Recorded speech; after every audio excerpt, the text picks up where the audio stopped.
નમસ્કાર, હું છું પ્રિયા અને તમે જોઈ રહ્યા છો જનતા કી જાણકારી ન્યૂઝ। નજર કરીએ આજના સમાચાર ઉપર। રાધનપુર રેલવે સ્ટેશન નજીક આવેલા ઐતિહાસિક રામેશ્વર મહાદેવ મંદિરના નવીનીકરણ માટે કાર્ય શરૂ। રાધનપુરના રેલવે સ્ટેશન નજીક આવેલું વર્ષો જૂનું અને ઐતિહાસિક મહત્વ ધરાવતું રામેશ્વર મહાદેવ મંદિર હવે નવી કળામાં શણગારાશે। મંદિરના નવનિર્માણ અને સુધારણા માટે કાર્યનો પ્રારંભ કરવામાં આવ્યો છે।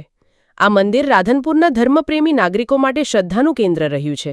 હવે મંદિરને વધુ સુવ્યવસ્થિત, સજ્જ અને ભવ્ય બનાવવાનો ઉદ્દેશ રાખીને લોકસહભાગિતાથી કાર્ય શરૂ થયું છે। મંદિર ટ્રસ્ટ અને સ્થાનિક સેવાભાવી લોકો તરફથી તમામ ધર્મપ્રેમી જનતાને વિનંતી કરવામાં આવે છે કે આ પુણ્ય કાર્યમાં યથાશક્તિ સહયોગ આપીને ભવિષ્યની પેઢી માટે આ ઐતિહાસિક મંદિરને ભવ્ય બનાવવામાં મદદરૂપ બનવા અપીલ કરાઈ છે। રિપોર્ટ અનિલ રામાનુજ, રાધનપુર, પાટણ।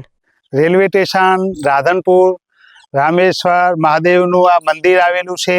બહુ ઐતિહાસિક અને પૌરાણિક મંદિર છે। અહીં દર શ્રાવણ મહિનાના બીજા સોમવારે ભવ્ય મેળોનું આયોજન થાય છે। રાધનપુરના સહયોગથી અને મોટી હજારોની સંખ્યામાં શ્રદ્ધાળુઓ દર્શનાર્થે આવે છે, મળે છે અને બહુ પુરાણું મંદિર છે। પરંતુ હવે આ મંદિર પુરાણું ખખડી ગયું છે અને પડી ગયેલ હતું, તો એને પાડી અને નવું નિર્માણ શરૂ કરવામાં આવ્યું છે। માટે બધા રાધનપુરની અને આજુબાજુની જનતાને નિવેદન કે બધા સહયોગ આલી, ફૂલ નહીં તો ફૂલની પાંખડી, આજે અમે ટ્રસ્ટીઓ છે આવશું, તમને મળશું, સહયોગ આલવા બધાને હાથ જોડીને વિનંતી છે। શું નામ તમારું? મારું નામ ભરવાડ ગોકુળભાઈ જેણાભાઈ ભરવાડ, રેલવે સ્ટેશન રાધનપુર।